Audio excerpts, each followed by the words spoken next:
capítulo 14, versículo 27. Estaba hablando el Señor y dice: la paz os dejo, mi paz os doy. Yo no os la doy como el mundo la da. No se turbe vuestro corazón, ni tenga miedo. Habéis oído que yo os he dicho: voy y vengo a vosotros. Si me amarais, os habríais regocijado, porque os he dicho que voy al Padre. Porque el Padre mayor es que yo. Y ahora os lo he dicho antes que suceda, para que cuando suceda creáis. No hablaré ya mucho con vosotros, porque viene el príncipe de este mundo, y él nada tiene en mí. Mas para que el mundo conozca que amo al Padre, y como el Padre me mandó, así hago. Levantaos, vamos de aquí. Amén. Estamos en el contexto en donde nuestro Señor estaba hablando a sus discípulos antes de la cruz, antes de ser traicionado y entregado. Está Él ante la muerte. Ha venido dando un discurso de despedida. En el contexto observamos que nuestro Señor dijo a sus discípulos que el Espíritu Santo les enseñaría, les guiaría, les recordaría sus palabras. Y ahora les dice el Señor: la paz os dejo, mi paz os doy. La paz era una expresión empleada por los judíos e indicaba un deseo y buena voluntad de salud, prosperidad y bendición. Un judío se encontraba con otro y le deseaba la paz. Además, seguridad y estabilidad en medio de las circunstancias difíciles. En este texto próximo a partir, nuestro Señor dice a sus discípulos: la paz os dejo, mi paz os doy. Como un gran legado, como una herencia.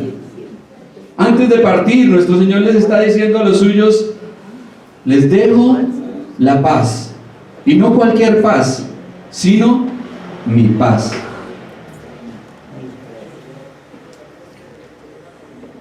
No les estaba dejando riquezas, no les estaba dejando oro ni plata, no les estaba dejando posesiones materiales, les estaba dejando algo mucho más valioso y un legado muchísimo más importante, que sería su paz.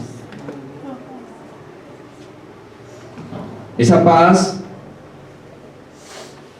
de corazón y de conciencia que tenemos al saber que hemos sido perdonados y reconciliados con Dios. Los discípulos iban a enfrentar días temerosos, días difíciles e inciertos, pero Jesús les está dando algo tan grande que el dinero no puede comprar, y es su paz. Como el príncipe de paz descrito en Isaías, Jesús trajo la paz en carne, la llevó en su persona, murió para dárnosla, y nos la da también como fruto de su Espíritu Santo. Si el Espíritu está en nosotros, ¿qué debe haber? ¿Recuerdan cuáles son los frutos? El fruto, del Espíritu. Amor, gozo, paz. Paz. Según el diccionario de la Real Academia Española, la paz es una virtud que pone en el ánimo tranquilidad y sosiego, calma y quietud, opuestos a la turbación y a las pasiones. Solamente en Cristo hay paz verdadera. Solamente Él la puede dar porque es de Él. Solamente Él la tiene. La paz verdadera solamente viene de Cristo.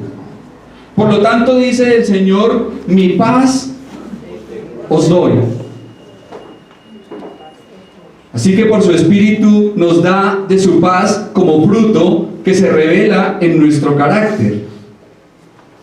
Se trata de esa paz que disfrutan y poseen quienes creen en Él.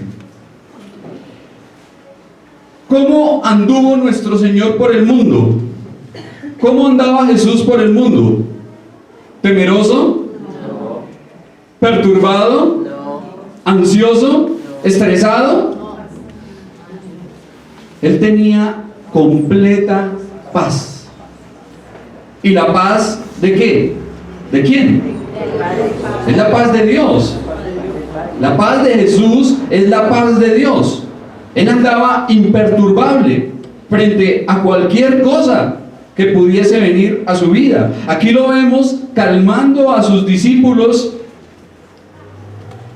cuando debería ser Él el que debería estar siendo calmado, porque ya se iba a enfrentar a la misma muerte, a la cruz del Calvario.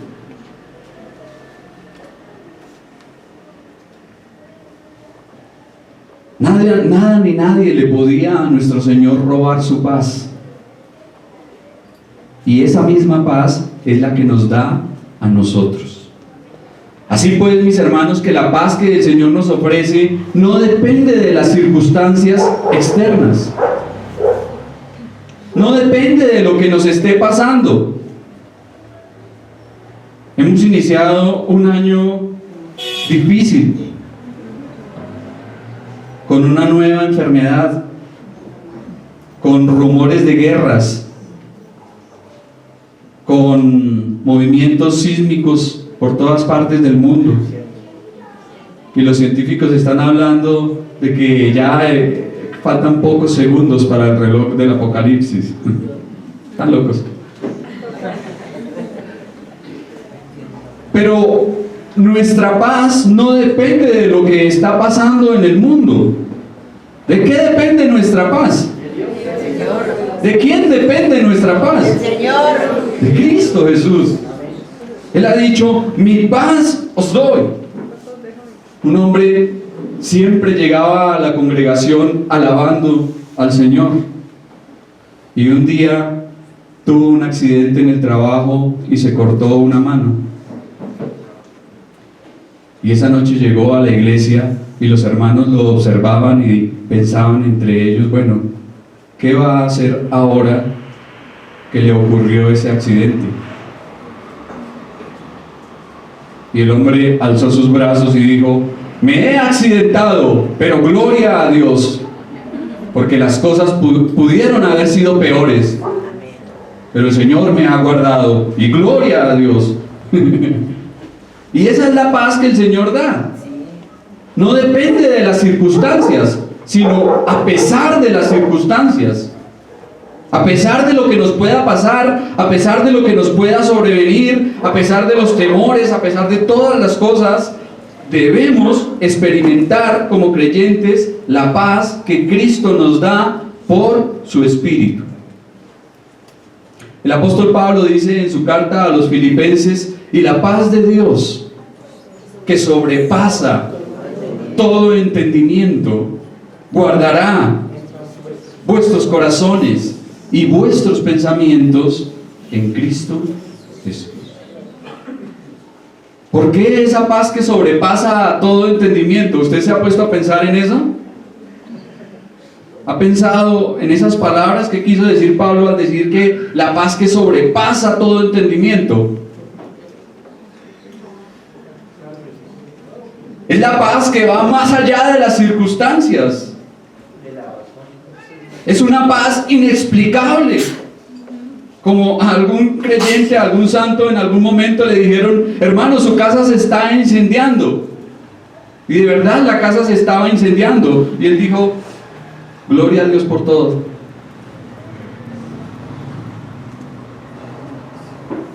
Esa es la paz que el Señor nos da. una paz inexplicable, que solo aquellos que le aman la pueden experimentar. Por consiguiente, dice el Señor, no como el mundo la da. ¿Recuerdan cuál era el lema en las décadas de los 60 y 70? Paz y amor. Cosas falsas, ¿no? Y los jóvenes iban proclamando paz y amor mientras se sumergían en el infierno de las drogas y el descontrol sexual.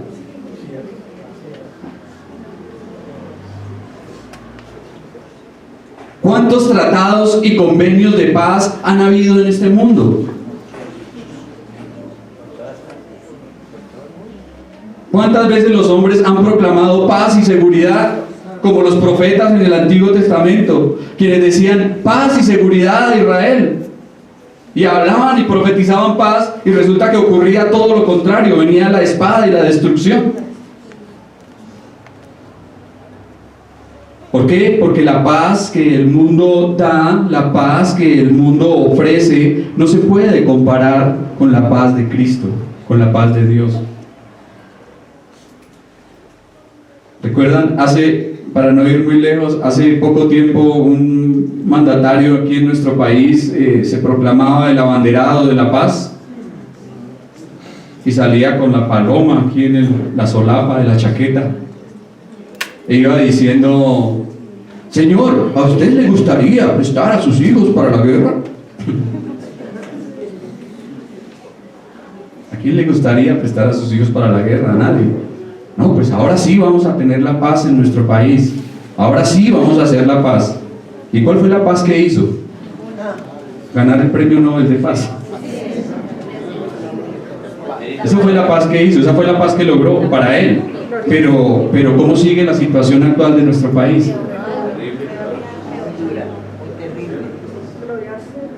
Por eso el Señor dice aquí: la paz que yo les doy no es la paz que el mundo da y que el mundo ofrece, porque el mundo habla de algo que no tiene. Pero yo sí les puedo dar la paz verdadera y real, la quietud y el sosiego del alma y del corazón. Yo sí la puedo dar porque yo la tengo.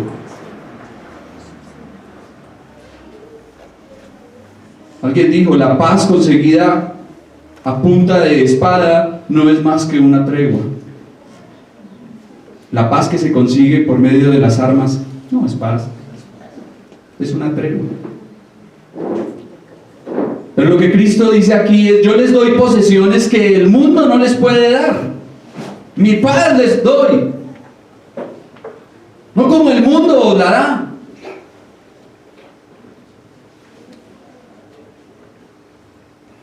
Qué gran diferencia entre los dones que da Dios y los dones de Cristo a los dones del mundo. Los dones del Señor son eternos, son provechosos, mientras que lo que el mundo ofrece es pasajero, efímero.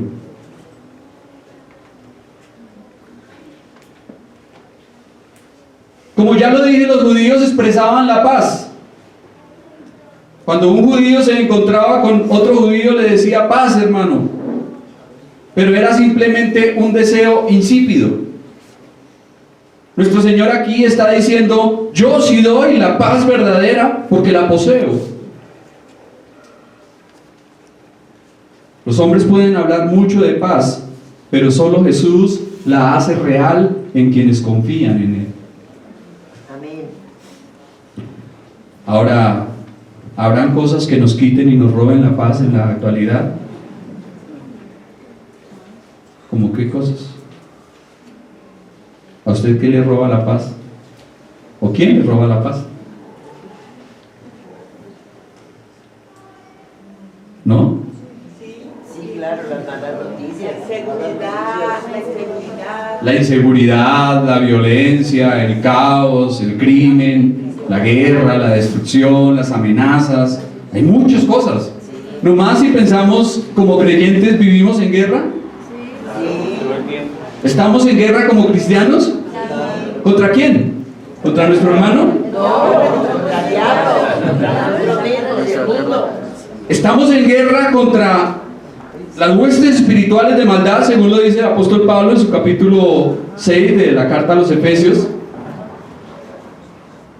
Tenemos lucha contra principados, potestades, huestes espirituales de maldad, gobernadores de las tinieblas de este siglo.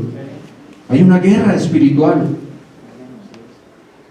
Entonces, ¿cómo el Señor nos dice que nos da paz? ¿Podemos experimentar paz en medio de la guerra? Sí. ¿Por qué? Porque la paz que el Señor nos está ofreciendo no depende de las circunstancias externas.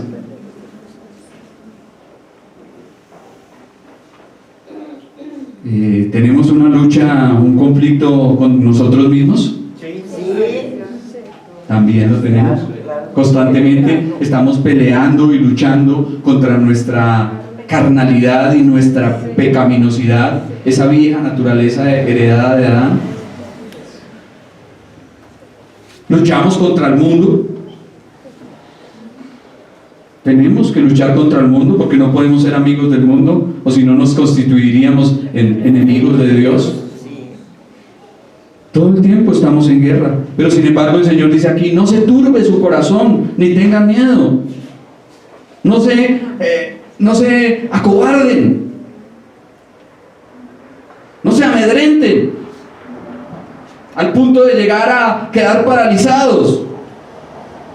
Cobren ánimo, yo les dejo mi paz como mi gran legado, y será una quietud del alma que nada la podrá perturbar. ¿Experimenta usted la paz de Cristo en su vida? ¿Tiene la paz del Señor? Jesús le dice aquí a sus discípulos: tengan en cuenta todo lo que les he venido diciendo y cobren ánimo. A pesar de todo lo que les he dicho para calmar sus miedos, él todavía notaba angustia en ellos. Veía sus rostros y notaba turbación en sus corazones. Y es sorprendente la forma como somos los hombres dados a desconfiar, a temer. ¿Cuántas cosas nos roban la paz? Casi siempre vemos el problema más grande que la fe. Estamos atravesando alguna situación difícil, alguna enfermedad, alguna crisis económica, y vemos que como que ese problema eclipsa nuestra fe. Pero debemos confiar en que el Señor nos dice: mi paz os doy, mi paz os doy, y no la doy como el mundo la da.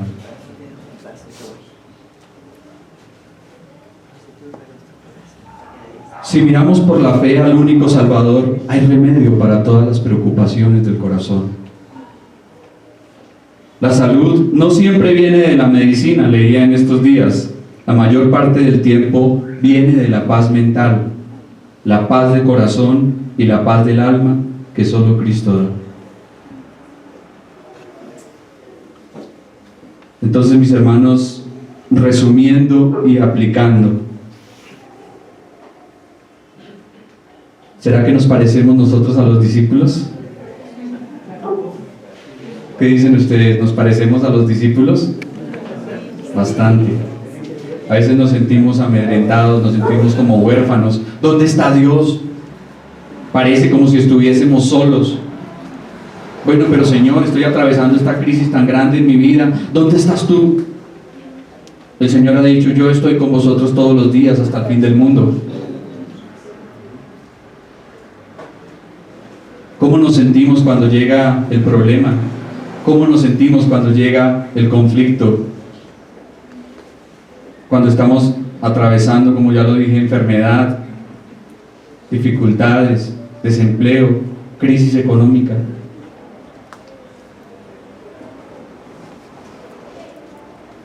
Es verdad que tenemos muchas razones para acobardarnos, pero confiemos en la palabra del Señor, confiemos en lo que Él nos dice acá. Amén. Ahora, notemos que el Señor no le da la paz a todo el mundo. El Señor no le da la paz a los malvados. ¿A quién les da de su paz? a los suyos, a quienes creen en Él. Mi paz os dejo, mi paz os doy. Entonces no depende de las circunstancias, sino a pesar de las circunstancias. Ahora, la paz más grande que el Señor ha conseguido para nosotros es el estar justificados y reconciliados para con Dios. Ese era el mayor de todos los problemas. Saber que no podíamos llegar delante de un Dios airado porque nuestro pecado estaba ahí delante de nosotros. Pero Cristo hizo la paz. Cristo trajo la paz y nos ha dado paz por medio de su vida y por medio de su muerte, por medio de su sangre derramada en la cruz. De modo que ahora podemos acercarnos confiadamente ante Dios y Dios nos ve en su Hijo y estamos como justos, como limpios y santos por lo que Él ha hecho por nosotros. Amén. Esa es la más grande de todas, de toda la paz que se puede hablar. Esa es la mayor de todas, la paz con Dios. Amén. Saber que ya no tenemos ese peso de conciencia, esa carga de pecado que nos oprimía, esa maleta que nos pesaba tanto. El Señor nos ha liberado y podemos acercarnos confiadamente ante el trono de la gracia.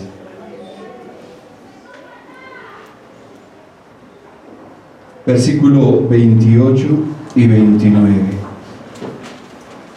Habéis oído que yo os he dicho, voy y vengo a vosotros. Si me amarais, os habríais regocijado, porque he dicho que voy al Padre, porque el Padre es mayor que yo. El Señor había estado diciendo que iba a ir, ¿recuerdan? Es necesario que yo me vaya, os conviene. Voy pues a preparar un lugar para que yo, donde yo estoy, vosotros también estéis. Y si me fuese y os prepararé un lugar, vendré otra vez y os tomaré a mí mismo.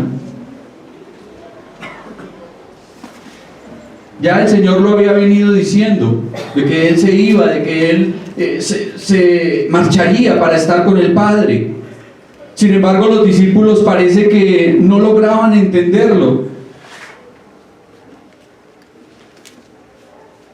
No entendían que el Señor iba a estar con el Padre y que eso sería algo bueno. Por eso el Señor les dice, si realmente me amaran, se gozarían por lo que les he dicho, que voy a ir al Padre. Pero ¿cómo así? ¿Los discípulos no amaban al Señor o sí le amaban? ¿Sí lo amaban o no lo amaban?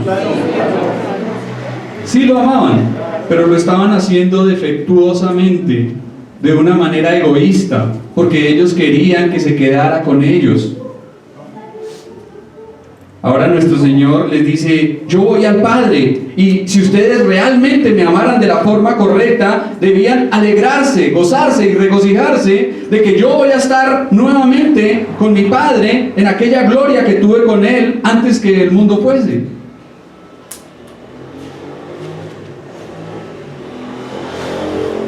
De otro modo se habrían regocijado ante la culminación de su obra. Si le amaran de la forma correcta, deberían estar contentos, porque cuando uno ama a una persona, ¿qué quiere para esa persona? Lo mejor. Él no estaría con ellos físicamente, sí estaría con ellos por medio de su espíritu, pero iba a estar mejor con el Padre. Y la frase porque el Padre es mayor que yo ha sido motivo de discusión y polémica por muchos siglos. Los arrianos en el siglo IV se tomaron de estas palabras para afirmar la inferioridad del Hijo ante el Padre. ¿Quiénes son los arrianos modernos? Los testigos de Jehová. Los falsos testigos de Jehová. Y ellos todavía le sacan a uno este pasaje y se lo echan en cara. Pero mire, ahí es que Cristo, la Biblia está. El Padre es mayor que yo. El Padre es mayor que yo. Mire, ahí la Biblia lo dice claramente. Entonces, ¿a qué se refería nuestro Señor al decir el Padre es mayor que yo?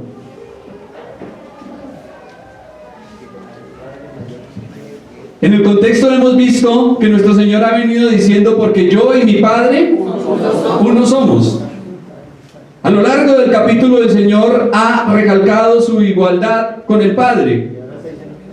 Entonces, ¿será que hay una contradicción aquí cuando dice el Padre es mayor que yo? ¿En qué sentido el Padre es mayor que el Hijo?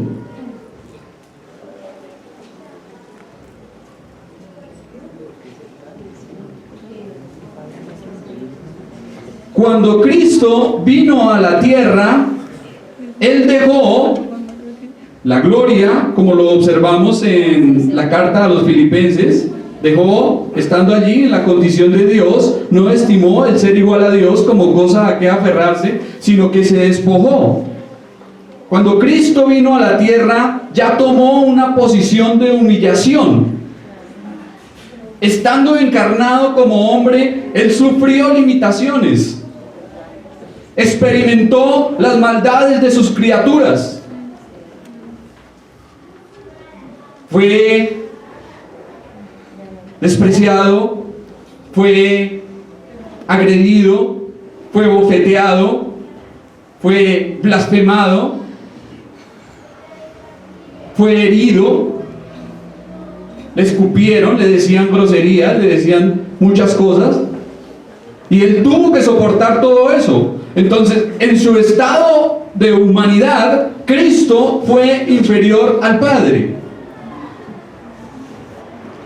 Por eso convenía que Él volviese al Padre, porque al regresar a la gloria tendría la misma posición de autoridad que el Padre.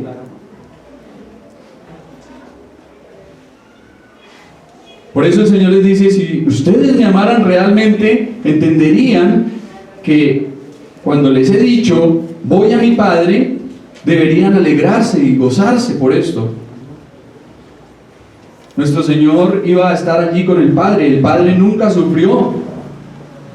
Mientras Cristo estuvo en la tierra, el Padre no sufrió. Pero cuando Cristo volviese a Él, estaría allí gozando de todo lo que el Padre le había preparado, de toda la honra y toda la dignidad. Entonces, en vez de sentir tristeza porque el Señor les había dicho que iba al Padre, ¿qué debían hacer los discípulos? Alegrarse. El versículo 29, y ahora os lo he dicho antes de que suceda, para que cuando suceda, creáis. Jesús tomó sumo cuidado en preparar a sus discípulos para los trágicos eventos que tendrían lugar muy pronto. No quería que ellos se viesen desprevenidos. Y es como si les dijese, os he dicho claramente que estoy a punto de morir en la cruz, a fin de que cuando esto suceda, no se pongan tristes, no se preocupen.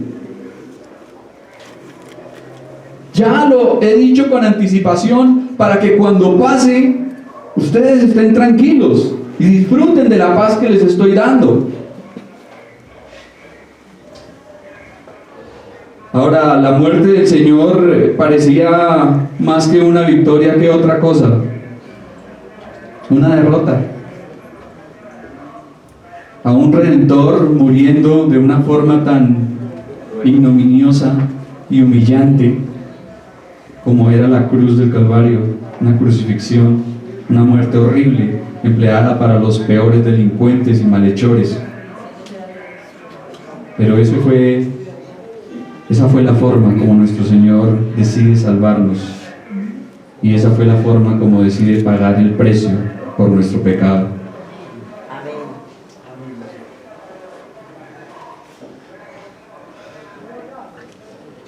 Ahora miren lo que dice el Señor aquí en el versículo 29, es interesante, dice, ¿para qué? Cuando suceda.